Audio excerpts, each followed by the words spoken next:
Mais jusqu'à présent, il n'y a jamais eu d'alerte, depuis que je suis élu, il n'y a jamais eu d'alerte de ce type. Depuis que je suis élu, il n'y a jamais eu d'alerte, il n'y a jamais eu d'alerte, il n'y a jamais eu d'alerte. Mais jusqu'à présent, depuis que je suis élu, il n'y a jamais eu d'alerte, il n'y a jamais eu d'alerte, il n'y a jamais eu d'alerte. Mais jusqu'à présent, il n'y a jamais eu d'alerte, il n'y a jamais eu d'alerte. Depuis que je suis élu, il n'y a jamais eu d'alerte, il n'y a jamais eu d'alerte, il n'y a jamais eu d'alerte. Mais jusqu'à présent, il n'y a jamais eu d'alerte, il n'y a jamais eu d'alerte. Mais vous savez, ça peut arriver dans n'importe quelle collectivité d'avoir des problèmes ou d'avoir une alerte, qui n'est pas forcément synonyme de problème véritable.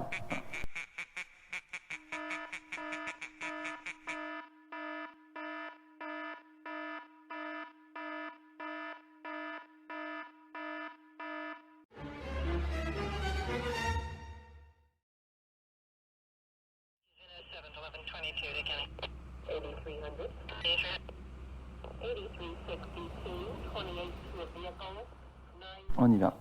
Politique de prévention et de gestion des risques d'atteinte à la probité. La présentation est faite par Véronique Delatoine. Monsieur le maire, mes chers collègues, donc comme vous le savez, la loi Sapin 2, en fait, l'objectif du point, c'est de vous présenter la politique de prévention et de gestion des risques d'atteinte à la probité et par là même de prendre acte de la communication de cette politique.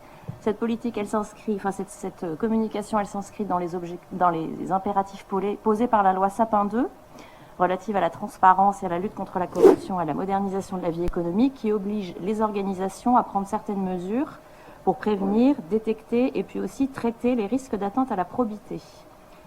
La ville de Clamart s'engage donc dans cette optique de conformité, d'une part en respectant la loi que je viens de vous préciter, et d'autre part en s'engageant dans un objectif de certification de la norme internationale ISO 37001, qui elle-même vise à lutter contre la corruption. Dans ce cadre, est présentée aujourd'hui la politique de prévention et de gestion des risques d'atteinte à la probité, qui introduit l'impulsion donnée par la ville, qui précise le périmètre et les principes d'action et qui détaille la mise en œuvre du dispositif. Donc voilà, je vous demande de bien vouloir prendre acte de la communication de cette politique de prévention que vous trouverez en lien sur le site de la ville. Voilà. Monsieur Gauche.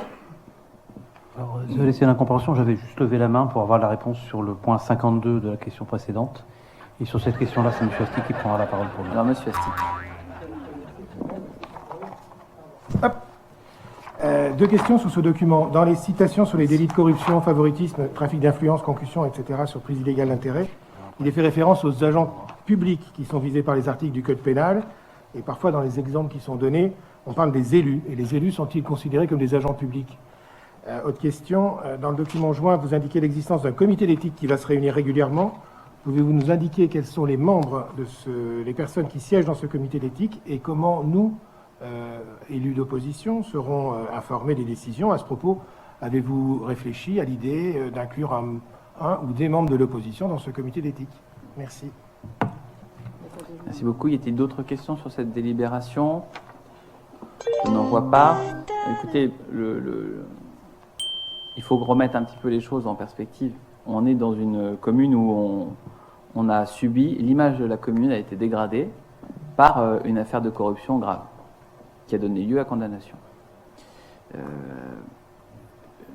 C'est la raison pour laquelle on a entamé un certain nombre de démarches.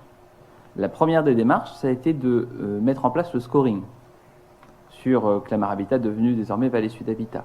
J'observe que la loi, maintenant, demande à la généralisation de cet outil, qui était donc vraisemblablement un bon outil. Ensuite, j'ai mis en œuvre sur la commune une labellisation ISO 9001 pour les marchés publics. Il y a peu de collectivités qui bénéficient de cette labellisation. Et nous nous sommes engagés dans la démarche qui a donné lieu d'ailleurs à une formation de l'ensemble des élus, y compris des élus de l'opposition, qui sont associés à la prise en compte de cette démarche, pour que Clamart devienne la première ville ISO 37001, c'est-à-dire la norme anticorruption. Première ville de France, peut-être, à obtenir cette norme, si nous arrivons à aller au bout. Dans le cadre de cette procédure, il y a des documents qui nous sont demandés, il y a des démarches qui nous sont demandées, il y a des principes qui doivent être arrêtés, il y a un nombre d'exigences considérables. Donc, j'entends que vous souhaiteriez qu'on aille au-delà de ces demandes et qu'on soit plus royaliste que le roi. Mais on va déjà commencer par satisfaire ces très très nombreuses exigences, ces très très nombreuses demandes. Et ensuite, on verra s'il est possible d'améliorer encore le système. Bon.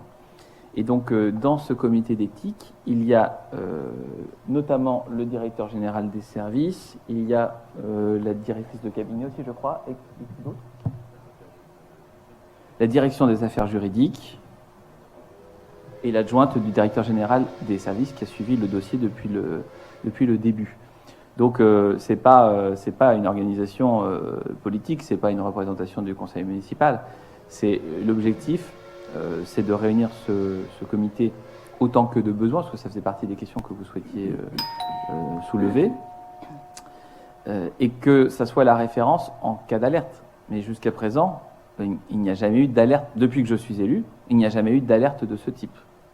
Voilà. Mais vous savez, ça peut arriver dans n'importe quelle collectivité d'avoir des problèmes ou d'avoir une alerte, qui n'est pas forcément synonyme de problème véritable. Voilà. Donc voilà, tout ça se met en place, c'est nouveau, il faut que tant que tout le monde assimile ces procédures, mais je crois qu'on aura fait un très grand pas en avant en la matière. Et je remercie Véronique Delatouane d'avoir porté ce dossier et de continuer à porter ce dossier. Avec ces précisions, je mets aux voix qui est contre, qui s'abstient, qui ne prend pas part au vote, c'est l'unanimité. Je vous en remercie. Nous prenons acte.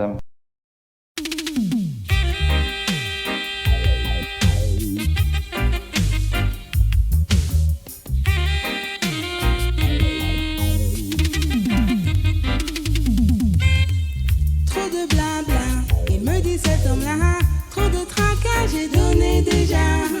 Trop de tracas, il me cause cet homme-là. Trop de blabla, j'ai donné déjà. Wow, c'est un là, oui je le dis. La femme prend trop d'assurance. Maman cœur, oui c'est elle qui assure le toit et la pitance. Le homme, c'est un acquis. La femme n'a plus de confiance. Il la traite mal, c'est mon avis. Il la fait souffrir à outrance. Non, je ne peux pas écouter des médisances et rester dans mon coin à garder le silence. Pourtant, ce qu'il aimerait, c'est que je perde ma patience et alors me reprocher d'être au bord de la délinquance. C'est lui qui passe pour me mettre à la déchéance. Non, avec cette dame-là, je perds toute ma prestance. Il dit qu'il est mon prince, mais il a des actes de démence. Et comme je le découvre, il sombre dans la violence.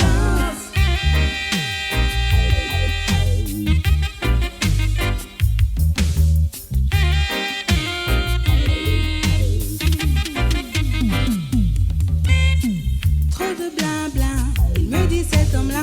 Trop de tracas, j'ai donné déjà. Trop de tracas, il me cause cet homme-là. Trop de blabla, j'ai donné déjà. Il est temps d'admettre son cri et de reconnaître avec tolérance que nous portons de trop gros colis pour notre petite corpulence. Ce que je recherche, c'est un mari qui me mène dans la danse, donc qu'il soit fait, pas dissimili. Celui-là ne me laisse aucune chance. Il dit que je suis mauvaise, que je n'ai pas d'intelligence, mais pourtant nuit et jour il recherche ma présence. Il dit que je lui dois respect et obéissance, mais pour moi sa conduite n'est qu'une montagne d'incohérence. Je voudrais qu'il me fasse profiter de son expérience et non pas qu'il me juge et prononce ma sentence. J'ai besoin de douceur quand j'ai des défaillances et non pas des critiques ni des reproches en plein